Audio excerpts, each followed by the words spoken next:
Hello दोस्तों, स्वागत है आपका हमारे YouTube channel DSS study point में। तो बच्चों, आज हमें क्लास 9 का जो चैप्टर है जिसका नाम है फर्स्ट भारत आकार और स्थिति, यानी भारत का आकार और स्थिति, ये चैप्टर आप लोगों के लिए लेके आए हैं। ये क्लास 11th के ज्योग्राफी का फर्स्ट चैप्टर है। तो आइए शुरू करते हैं। तो बच्चों, इस चैप्टर में हम बेसिकली क्या बात करने वाले हैं कि भारत के आकार कैसा है और भारत किस दिशा में स्थित है। पहला तो देखा जाए, इसमें कुछ महत्वपूर्ण तथ्यों के बारे में हम जान लेते हैं, जो काफ़ी सामान्य सी बात है, हर बच्चे को इस बात का पता होना चाहिए। जैसे अगर बात की जाए भारत की जो जनसंख्या है 2011 के अनुसार अगर बात की जाए तो 121 करोड़ है, यानी 125 करोड़ क्या है भारत की जनसंख्या है। वर्तमान में तो बच्चों बढ़ चुकी है, आपको पता है भारत तो जनसंख्या लगातार बढ़ाता ही जा रहा है। वर्तमान में लगभग 141 करोड़ जनसंख्या हो चुकी है और भारत ने, कॉन्ग्रेचुलेशंस बच्चों, कि भारत ने क्या किया है, चीन को भी पछाड़ दिया है। चलो ठीक है, आगे बात करते हैं। तो हंसी मजाक की बात रही, आगे बात करते हैं क्षेत्रफल की। अगर बात की जाए तो क्षेत्रफल की दृष्टि से जो भारत का क्षेत्रफल है वो 32.8 लाख वर्ग किलोमीटर, इतना क्षेत्रफल भारत का है। और इसके साथ साथ अगर बात की जाए तो भारत में जो राज्य हैं, यानी 28 राज्य हैं बच्चों, और 9 केंद्र शासित प्रदेश हैं भारत में। अब कुछ विश्व के बारे में देख लेते हैं। तो आपको पता होना चाहिए विश्व के कुल भौगोलिक क्षेत्रफल का प्रतिशत में अगर देखा जाए तो भारत में 2.4% भाग है भारत का, ठीक है ना। इसके साथ साथ विश्व की कुल जनसंख्या में लगभग 17.5% योगदान केवल भारत का है, ठीक है। और जनसंख्या के अनुसार भारत का स्थान क्या है बच्चों, जनसंख्या में अगर देखा जाए तो दुनिया में दूसरे नंबर पे भारत का स्थान है। पहले नंबर पे चीन है और सेकंड नंबर पे क्या है बच्चों, भारत है। लेकिन अब तो फर्स्ट नंबर पे भारत ही हो गया है ना। और क्षेत्रफल के अनुसार अगर देखा जाए तो दुनिया का 7वां सबसे बड़ा देश है भारत। अब बात करते हैं आखिर भारत की स्थलीय सीमा के बारे में।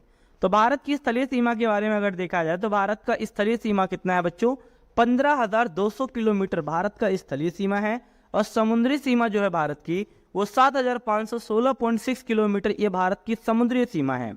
यानी सीमा का मतलब क्या है बच्चों, आपने प्रायद्वीपीय पठार का जो दक्षिणी भाग दिख रहा है, ये पूरा जो हमारा बॉर्डर है ये वर्णन किया गया है। अब बात करते हैं बच्चों भारत के 10 पड़ोसी देशों के बारे में, उनकी राजधानियों के बारे में भी मैं आपको बता दूंगा। जैसे हमारा पड़ोसी देश कौन सा है, जैसे चीन है, चीन की राजधानी बीजिंग है। दूसरा है बच्चों भूटान, भूटान की राजधानी थिम्पू है। तीसरा हमारा पड़ोसी देश है नेपाल, जिसकी राजधानी काठमांडू है। चौथा हमारा देश है बच्चों श्रीलंका। आप लोगों को पता है श्रीलंका को पहले सीलोन के नाम से जाना जाता था और श्रीलंका की जो राजधानी है वो कोलंबो है। नेक्स्ट आता है बच्चों आपका म्यांमार। तो म्यांमार की राजधानी नायपडिडा है, ठीक है ना, मतलब ये इसकी राजधानी है। नेक्स्ट अगर बात करते हैं मालदीव, मालदीव की राजधानी माले है। और बांग्लादेश के बारे में बात की जाए, बांग्लादेश की राजधानी ढाका है, ये भी हमारा एक पड़ोसी देश है। पाकिस्तान की जो राजधानी है वो इस्लामाबाद है। इंडोनेशिया भी हमारा एक पड़ोसी देश है जिसकी राजधानी जकार्ता है। और अफगानिस्तान है, अफगानिस्तान की राजधानी काबुल है। इस तरीके से ये सभी देश बच्चों हमारे क्या है, पड़ोसी देश कहे जाते हैं।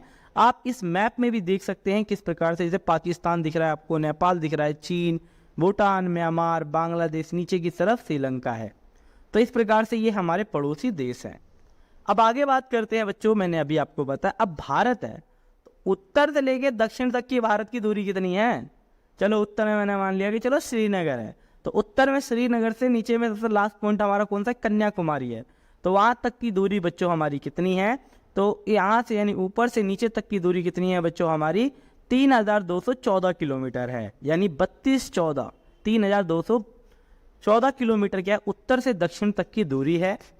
अब बात की जाए पूर्व से पश्चिम तक की दूरी की अगर बात की जाए तो 2,933 किलोमीटर पूर्व से पश्चिम तक की दूरी है। ये भारत की स्थिति है। अब बात करते हैं भारत का भौगोलिक स्थिति और विस्तार। तो बच्चों इस बात को आप याद रखिएगा, उत्तर में भारत जो है वो अपने अक्ष पर कितना है, उत्तर में 37 डिग्री 6, दक्षिण में 8 डिग्री 4, पश्चिम में 68 डिग्री 7 और पूर्व में 97 डिग्री 25। ये भारत का बच्चों क्या है, हमारी सीमा है, मतलब भारत का विस्तार है, स्थिति है विश्व में। क्योंकि मैं आगे आप लोगों को समझाऊंगा ज्योग्राफी में कि किस प्रकार से हमारी पृथ्वी जो है, आपको पता है पृथ्वी में जो भारत है, ठीक है ना, उसकी स्थिति कहाँ है। ये वर्ल्ड में जब हम देखेंगे तब समझ में आएगा। आप बस इस दिशा को जरूर याद रखना, ठीक है। तो उत्तर में कितना है, दक्षिण में कितना है, बस आपको इतना याद रखना है, बाकी मैं आपको आगे समझा दूंगा। अब बात करते हैं कि क्षेत्रफल के अनुसार कौन कौन से देश सबसे ज़्यादा बड़े हैं। तो पहला देश आता है बच्चों रूस, ठीक है ना, जो सबसे बड़ा देश है। सेकंड नंबर पे बच्चों आता है चीन, ठीक है ना, चीन दुनिया का दूसरा सबसे बड़ा देश है। तीसरा आता है बच्चों कनाडा, और चौथा आता है बच्चों संयुक्त राज्य अमेरिका। पांचवें नंबर पे आता है बच्चों ब्राज़ील, ठीक है, सॉरी ब्राज़ील नहीं है, सॉरी बच्चों ऑस्ट्रेलिया है, ठीक है, पांचवें नंबर पे। और छठे नंबर पे बच्चों कौन सा, ब्राज़ील है। और सातवें भी आप सभी को पता है भारत है। तो ये सारे हमारे देश जो हैं ये क्षेत्रफल के अनुसार बड़े हैं। अब बात करते हैं हिंद महासागर है भारत की केंद्रीय स्थिति से लाभ क्या होता है। यानी भारत में अगर देखा जाए तो भारत की जो स्थिति, केंद्रीय स्थिति है हिंद महासागर में, तो इससे भारत को क्या लाभ होता है। तो पहला आपको याद रखना चाहिए, इनसे क्या होता है बच्चों कि हिंद महासागर क्या करता है, मार्गों के कारण भारत को एक नई राजनीतिक लाभ भी दिया है, ठीक है ना। इससे यानी हिंद महासागर से हम पश्चिम में यूरोपीय देशों के साथ व्यापार कर सकते हैं, और पूर्व में एशिया के जैसे जापान हो गया देशों से हम क्या कर सकते हैं, व्यापार कर सकते हैं। तो इस तरीके से दक्षिण में भारत की स्थिति काफी ज्यादा इंपॉर्टेंट बन जाती है। तो अब इसके साथ साथ जैसे हमारा क्या होता है, दक्कन प्रायद्वीप हिंद महासागर में फैला हुआ है, सभी को पता है, जो भारत को पश्चिम तट से पश्चिम एशिया, अफ्रीका, यूरोप और पूर्वी तट से क्या करता है बच्चों, दक्षिणी पूर्वी जो एशिया है उससे हम निकट क्या कर सकते हैं, संपर्क साध सकते हैं।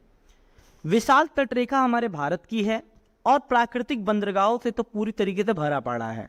अगर आप देखोगे गुजरात में कांदला, महाराष्ट्र में मुंबई, जवाहरलाल नेहरू पत्तन, गोवा में मरमागांव, इतने ज़्यादा बंदरगाह हैं जिसके कारण क्या हो रहा है, पड़ोसी और दूर के देशों के साथ व्यापार और वाणिज्य करने में भारत को काफ़ी ज़्यादा लाभान्वित किया है इन पत्तनों ने। इसने भारत को एशियाई महाद्वीप के बाकी हिस्सों की तुलना में एक अलग जलवायु दी है। आपको पता है भारत की जो जलवायु है वो सम जलवायु है, अन्य देशों की ऐसी नहीं है, ठीक है। तो इस प्रकार से हिंद महासागर में भारत की केंद्रीय स्थिति काफी ज्यादा महत्वपूर्ण बन जाती है। अब बात करते हैं बच्चों कर्क रेखा से कौन कौन से राज्य गुजरते हैं। आज सभी को पता है 3 रेखाएं होती हैं, कर्क रेखा, मकर रेखा और विषुवत रेखा, ठीक है ना। तो कर्क रेखा के बारे में बात करें, रेखा में तो लड़की मत समझ लेना, रेखा के बारे में बात करें, ठीक है ना। तो कर्क रेखा जैसे बात करते हैं, जैसे गुजरात है, दूसरे नंबर पे राजस्थान, तीसरे पे है बच्चों मध्य प्रदेश, चौथे पे बच्चों छत्तीसगढ़ से भी कर्क रेखा गुजरती है, झारखंड भी है, पश्चिम बंगाल भी है, त्रिपुरा भी है, और अंतिम कौन सा बच्चों, मिजोरम। ये भारत के 8 राज्य हैं जो क्या करते हैं, कर्क रेखा से गुजरते हैं। अगर और देखिएगा तो बहुत सारे ट्रिक्स भी मिल जाएंगे इन्हें याद करने के, लेकिन मैं रट्टा नहीं बोलूंगा बच्चों, चीजों को समझो।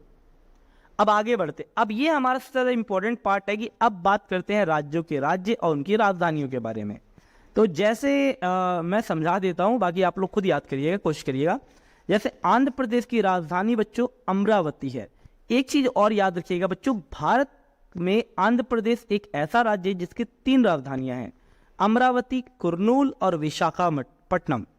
तो उसकी जो मेन राजधानी अमरावती याद रखना, अमरावती की स्तूप भी है जो अब नष्ट हो चुका है।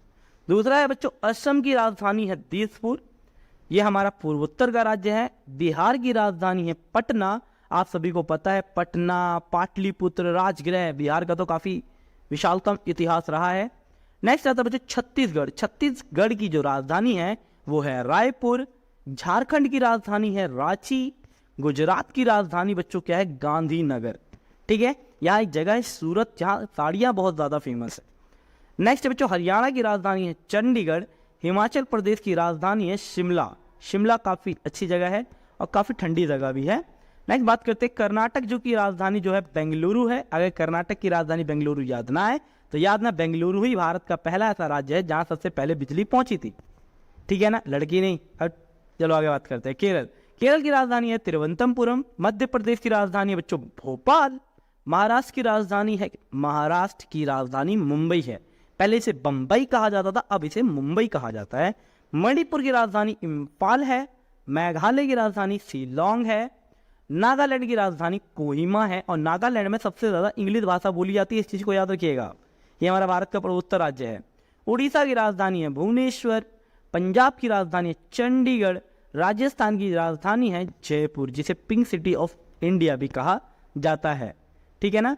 पिंक है, पिंक का मतलब पेंट कर रखा है यहाँ के लोगों, ठीक है ना। और मतलब अलग कहने का मतलब है कि जब सूर्य किरणें यहाँ पड़ती हैं तो यहाँ के जो घर होते हैं या भवन होते हैं वो पिंक दिखाई देते हैं, इसलिए पिंक सिटी कहा जाता है। सिक्किम की राजधानी गंगटोक है। तमिलनाडु की राजधानी चेन्नई है। त्रिपुरा की राजधानी बच्चों अगरतला है। आंध्र प्रदेश की राजधानी, आंध्र प्रदेश नहीं बच्चों, उत्तर प्रदेश की राजधानी लखनऊ है। पश्चिम बंगाल की राजधानी कोलकाता है। अरुणाचल प्रदेश की ईटानगर। गोवा की पणजी है ना, पणजी जो भी कह लो। उत्तराखंड की है देहरादून। मिजोरम की है आइजोल। तेलंगाना की है हैदराबाद। तेलंगाना जो 2015 में बना था, इससे पहले ये आंध्र प्रदेश का ही पार्ट था। तो ये भारत के क्या है बच्चों, राज्य और उनकी राजधानियां हैं।